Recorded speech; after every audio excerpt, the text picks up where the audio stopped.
Good morning from Panhandle Outdoors, America's only daily outdoor TV show. Your source for fishing, hunting, and information for folks who enjoy the great outdoors. Now sit back, relax. It's Panhandle Outdoors. Good morning, folks. Welcome to Panhandle Outdoors. I'm Winston Chester. Glad to hear this morning. Today's Hump Day. We've got a big show lined up. Got a special guest, Travis Bassford, here. We've been talking about all kinds of stuff, so we're going to get our weather real fast and get back with Travis. We're looking at a good weather report today. High of 76. I know it's February, but high today 76, low of 59. Water temperature is 58. Take a look at our river readings. The Apalachicola up Bluntstown all the way down to 16.7. It's steady today. Got a little bit of drop looking up for the weekend, maybe a little bit of a drop coming in. Choctawhatchee at Carabelle, 8.6, and just a very slight drop to it. It's just, these rivers, they just don't want to go down. They just want to stay up there. Tide chart brought to us by Kent Forest Lawn.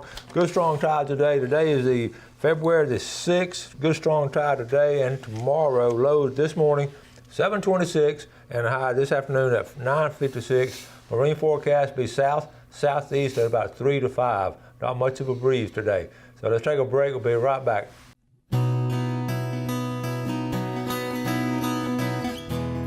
Okay, welcome back and good morning, Travis. Good morning. Look, we got so much to go over. We're going to get started. How you been doing? Doing good, a little busy. The baby's keeping you busy and all. We're going to talk about that later. But yes, sir. I know y'all have been busy, you and Nicole both, but where do you want to start? You got so much stuff. You want to talk? We got all kinds of stuff. We can talk about that coyote question. The other day I was down at Blue Water and I sent Travis a text. There's some folks there and a guy came straight to me like wanted to know if I had an answer. So I didn't have the answer, so I text Travis. Here's the text right here. Hey Travis, I'm down at Blue Water and this guy here is having trouble with a big coyote here in St. Joe. He can't shoot in town. What can he do?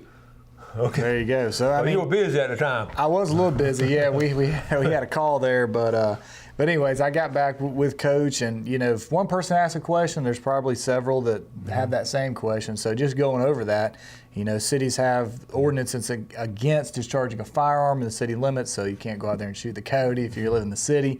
And then some cities have ordinances against hunting. So I recommend the best thing, call a nuisance wildlife trapper to remove the coyote. But if there's not a city ordinance against trapping, or if you live in unincorporated Bay Gulf or wherever you're at, then you could get a fur bearer's license if you wanted to trap him yourself and do it that way. So yeah, different things. And then of course, if you're outside, you know, coyotes, there's no season on them. You can shoot them 24/7, 365 if there's no rule against hunting or discharging a firearm. Outside the city limits, no. That's it, yeah. But inside, I'd call a nuisance wildlife trapper. Just call them. And we have several now in town, in the area. We do. There's a lot that can remove stuff like, you know, possums, raccoons, coyotes, and things like that. However, if it's an alligator or something like that, there's only a few that are actually permitted through the commission that can do that. And that's on our website. You can find that stuff. So very good. And y'all know I had experience trapping these raccoons and all. Y'all still talk about that, so don't call me on the coyotes, but all right, go ahead. There you go. So, but yeah, I mean, the coyotes, people hunt them, getting to hunting, you know, we got General Gun getting ready to come out here. Everyone's had a pretty successful, I think, you know, the first part of deer season was very, very slow. Everyone recovering from the storm, but a lot of big bucks falling now from what I've seen and heard, and it's going to go out on the 17th, General Gun, and then 24th will be the last day for muzzleloader and bow. So yep, good to know there. And so overall, I sort of like you, it started out slow and then it just started getting better and better as far as it did. Yeah, it did. And just, you know, so many people there in bow season and the beginning of gun season, November and December, it was you know, trying to recover from the storm. So they weren't really concerned about hunting.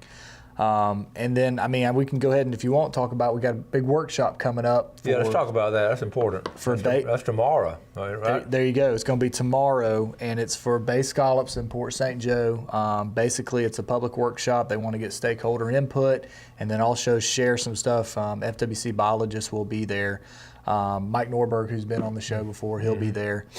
Several representatives from FWC sharing, you know, their counts and the most up-to-date populations, but then wanting to hear what does the public think about with red tide and all that thing that happened there at the end of scallop season last year. So they want to get input. I mean, they're not going to be releasing any dates or anything like that. Right. But just kind of like what they did with the state park, they want to see what everyone's, you know, seeing and how they're feeling about that fishery, which is unique. And as we know, they've released the season dates for all other areas except for St. Joe because it's been affected by the storm, by red tide, by all those things. So. Yeah, that's a double whammy. Yeah. Yep. And what time is that now? It's going to be at 5:30 Eastern. Eastern time, right? At the library there in Port St. Joe, 110 Library Drive. All right, sounds good. I know a lot of you folks down that way will be going. Yeah. If you want to know about scallops, and a lot of people down there do, I would attend there the meetings. So that's really good. And then just going in on fishing, we've got sheep's head going to be coming up, Spanish, pompano, all those the spring run, and there's going to be coming up. I just want to remind everyone because this will be really the first spring where we've got that new bag limit with sheep's head. That was pushed really hard by a lot of local guides here to get that reduced, and they kind of met there in the middle. So instead of 15, it's going to be 8 fish, 8 fish per person on sheep's head, and then during March and April, which will be the peak run, when they come to the pass and spawn and everything, 50 fish per vessel. Okay, so those are your new limits on sheep's head, and everyone remember that because it's been going on. They got it passed last year, but this will be the first real springtime run that we'll see this enforced and where it'll be effective. So that's going to be interesting too. It's going to be, I think, I think everybody's been sort of have this pent up emotion to get out and go fishing. I think a lot of people are going to hit the spring run big, strong. I think they will, and it's always fun. I mean, it's a great fishery, and we want to keep it that way. And I know before they made this change, a lot of our local guides, they kind of imposed their own bag limit. And, I know when we went, we never would want to keep 15 a person just because you don't want to clean that many. That's true. But 8 fish is a lot. 2 guys go out there, you can keep 16 of them. That's plenty. Those fish. That's so plenty, yeah. That's a lot. So anyways, that'll be good stuff there. And then, duck season, I heard there on the last weekend of duck season, I heard a lot of good things, a lot of people in the bay. I mean, I saw pictures. We kind of got cold weather late this year. Yes. And the redheads and bluebills really came down. They did really good. I know Crooked Island, West Bay, and then I have some friends over there to the west of us that did really good this year. At the last weekend, man, it was like the birds finally came down. So. Yeah, and I had one of my nephews. He fishes and hunts a lot, but he was in Apalachicola Bay and had a good last week or two. Good. What, do you have some redheads over there? Yes. Yeah. Good stuff. It's usually really good. Okay, we got a picture we're going to show you. We're going to take a break and come back and show you a couple of pictures and get back with Travis. Okay, welcome back. We're going to start this segment off with this picture. I'm going to show two pictures of one deer, and but these are special. So tell us about this one, Travis. Oh, it's special. That's my wife Nicole. That's her first deer, first buck, first everything, and she got a nice 8-point up there on her place. So. On the farm in Jackson County. That's it. Yeah, we were going to get to go probably twice, together, and luckily, first time we went. He come in there. So. Look at that big old smile on her face. She's happy, isn't she? She was excited. That is. Could you tell about how old that deer was? I think he was probably a 2.5-year-old 8. Yeah, he was healthy, and we got some good meat off of him. And I told her, I said, for your first deer, I said, that's awesome. That's a great way to start now. Yeah. So she did really good. He come in there that morning and come in there perfect. Just wasn't really eating, just kind of passing through. And come right in there, and she made a good shot on him, and the rest, that was it. So. What kind of gun was she shooting? She shot a .243. All right, that's a good gun. Good round, yeah. Got him down. So. Okay, you mentioned some other things you wanted to talk about. Yeah, we've got some. We have a meeting coming up, Gainesville at the end of the month, and one thing that we've talked about on the show before. They do it down at the Cape a lot, Panama City Beach, Mexico Beach, is shore-based shark fishing. And really goes on all over the state, and the Panhandle has become really popular. Basically, Marine Fisheries, they've had some workshops and talked to some of these fishermen and members of the public because there's been some concern on either side. And basically what they're going to do is they're going to get this approved here at the next meeting. It's a mandatory no-cost annual shore-based shark fishing permit, okay? And what that is, it's similar to your free shoreline fishing license. And what that does is it increases documentation and basically says, hey, how many shore-based shark fishermen do we have, and then also to increase, good fishing practices and education for those shore-based shark fishermen. Some things that have come up in the past is, one thing it's going to talk about is, chumming when you're fishing from the beach. If we've got people swimming right there, and want people chumming right there next to them, but they're allowed to use that public area just like the swimmers, and they can fish. So it's really good stuff. Catch and release, practices, and then also, like we've talked about on the show before, we've got a lot of prohibited species when it comes to our sharks. And when you catch a prohibited species, you don't need to drag that shark all the way up on the sand, take pictures for 20, 30 minutes and expect You can take a picture there in the water with the shark. You still see how big it is. There you go. Yeah. Exactly. That's exactly right. And, cut the line, let it go, and things like that. They want them to have a de-hooker or something to cut the line, stainless steel circle hooks, different things like that, just to, improve, the best fishing practices, because a lot of that is a catch and release fishery for those prohibited species especially. So. Yeah. Have you gotten any good reports on any pier fishing or any kind of saltwater fishing near shore? The last I heard was, right there at the end of the year, the gag grouper bite was really good. Yes. And that's what I heard. People were going offshore and really doing on that. And I haven't heard much from the pier. I mean, the redfish bite's still going on. In the past, we had a lot of slotfish being caught, as well as the normal oversized. But what have you heard from the piers? Well, it's been real slow out there. Yeah. I talked to them a couple of times. That's why I haven't. We're going to talk about it Friday. I'll give a pier report Friday on the show. But also, we got people when you catch it, like say a big red snapper in the bay or something. And if it's not snapper season, you got to let it go. Yeah, you got to let it go. And you can take a picture or whatever, but you want to release it. You don't want to take it home and ice just take a picture of it with a bad situation there. You're right about that. So, you don't want to do that, and because you're going to catch those fish that are closed. Yeah. Same thing with grouper. I mean, a lot of stuff closed right now, but I have heard it's been slow as far as the pier goes. But hey, it's gonna. I mean, we keep having this warm weather. We might have an early spring run of stuff. So.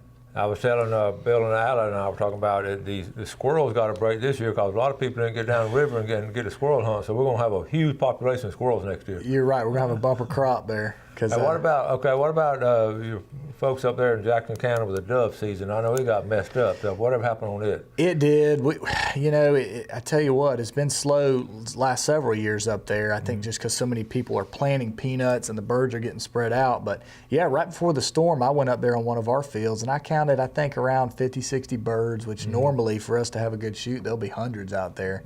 So there were some. Just like the squirrels, the doves, the turkeys, like, how do they survive that stuff? Well, they did.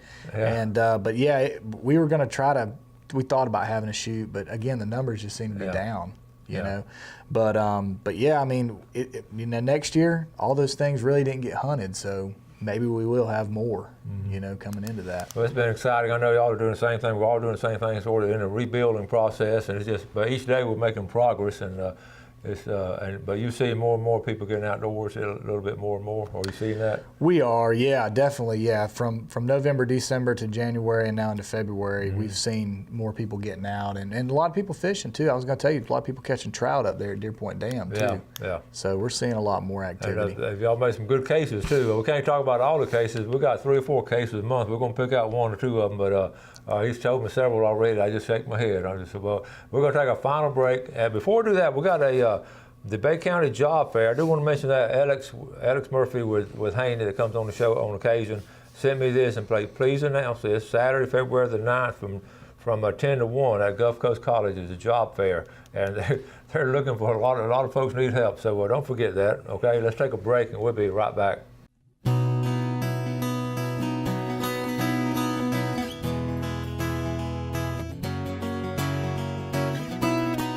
All right, welcome back. So here with Travis Bassford, the family native of Jackson County, a couple of generations there. He works here with the FWC, and Dad works with the state attorney's office. And, sure does. And so y'all send them as many cases as you can, don't you?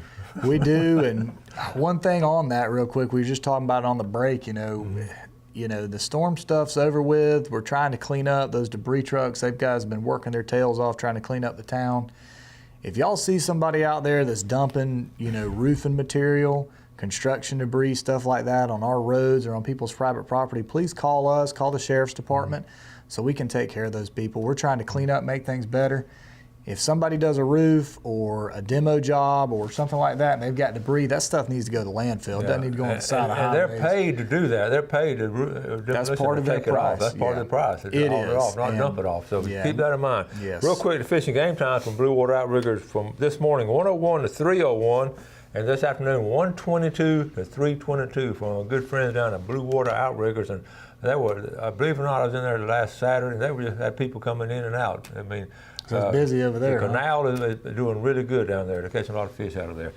All right, case of the month. Case of the month. Yeah, we've got so many. I've got a duck case here that was made up in Holmes County. It's a pretty good one by several officers, and a lot of good hunting cases being made. I was sharing with Coach, before the show. We've got some local stuff here in Bay County. We've had a lot of night hunting cases being made up there in Jackson and Calhoun. They're doing a great job up there. So just doing a great job protecting the resource, and I want to highlight one here in Holmes County. Now, several officers involved, and I want to recognize Officers Taylor Tyson, S.B. Letcher, Hampton Yates, and Charles Bradshaw. Okay, so kind of some good boys. I know them. They are Walton County, Holmes County crew, and they did a really good job. So basically, the story was they've been working duck hunting up there, deer hunting, and everything else this season. Well, they heard Officer Charles Bradshaw heard a duck shoot going on in Holmes County. Okay, he moved in, let some other officers know, hey, there's some duck hunters down here, and they were kind of spread out, working different shoots in different areas. And Officer Bradshaw went in, observed 6 duck hunters, duck hunting, conducted a license check, okay, resource inspection. They had some ducks with them they had killed, and everyone had their licenses. Everyone had plugs in their shotguns. Okay, so it looks like a legal shoot here at first, but he did notice, and it was a good job Officer Bradshaw noticed, one kernel of corn in the bottom of one of their boats where they were hunting. Okay, well then Officer Taylor Tyson arrived, S.B. Letcher, Hamp Yates. They start talking with the guys, pull one aside, did an interview, and it seems like, hey, there might be some more bait out there. So basically, Officer Tyson and Letcher, they rigged up a PVC pipe with some electrical tape, and they had a fine mesh crab net, rigged them up a little net, went out there to the area where the guys were hunting, and the first scoop, they get cracked corn. Oh my goodness. Okay, so they got that, and then they scooped a little bit more, found some whole corn. So basically them guys had baited that pond for migratory birds, which is illegal, okay, and went back, talked to him some more. The guy admitted to baiting the area for ducks, so they ended up issuing 6 citations there, nose to appears, for taking migratory birds over bait. So great job by those guys, really taking their time, looking at the totality of the circumstances, seeing that corn, and then doing a good job following up in the investigation and saying, hey, let's go out there and check and see if they've got some, because when they bait a duck pond, it's not always visible floating on lily pads. Okay, that stuff's on the bottom sometimes. So really good job by those officers, and a good case there, because you can't do that stuff. It's not fair to the birds. It's not fair to the other hunters that are trying to do it legally. And good job up there in Holmes County. That's good investigative detective kind of work right there. Yeah, just taking a little extra time and doing a good job. So good job by those guys. That's cool. We got several minutes left. You're talking about, let's get back, that's good on the migratory birds. Now let's get back to the night hunting, which is, like I say, a big problem this time of the year. Have case after case. We do. We don't have time to get in some of them are still pending, and we don't need to talk about them yet till they dispensed of. But the big thing is just they do it all times of night, I guess. But one of the best things we got going for our citizens hearing gunshots. That's it, yeah, and that's how we make a lot of them. A lot of them were out there, and we hear the shot, can go to it, or we actually see them do it, or what have you. But yeah, a lot of it is, like I said, with that dumping stuff, with any kind of wildlife violation, like I've said before, please call us. You hear a high-powered rifle shot at 3 o'clock in the morning, 2 o'clock in the morning, that's not normal. You know what is supposed to be your normal in your area, on the properties around where you're at. whether you're out there camping, hunting, or you live out in the country and hear that stuff, call us. Yeah. Because more than likely they're out there doing something they're not supposed to do. Yeah. So that's how we get a lot of them is an after the fact thing, and we go in there and have to follow up interview and things like that. We've got a great K9 unit here in Bay County with Matt Gore. We've got great forensic stuff that we can send off. So yeah. Well, okay, another thing too, driving at night. And lately I've been back and forth to the Cape and coming back through Tyndall at night, and there's just deer all over the highway. Yeah. And I know y'all, when y'all got night patrol, y'all see a lot of them. And even we had a friend of ours that ran into a cattle on Highway 20. We did, yeah. Good friend of mine. Really, really want to be careful driving at night. We do, yeah. Be careful. And speaking of that, we've had a lot of, it's a nighttime thing, and then when the deer start rutting, we get a lot of road hit deer.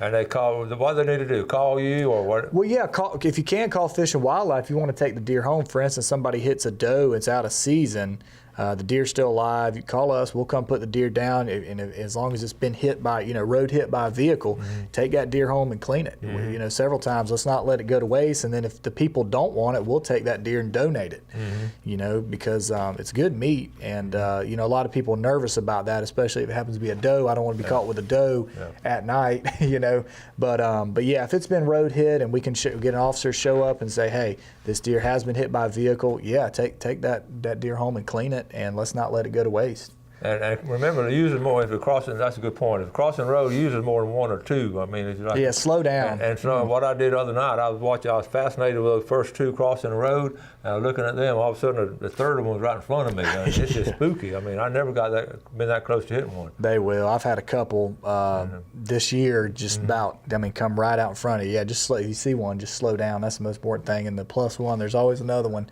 usually behind them. And just because they look like they're going away, they'll turn and run right back out in front of you.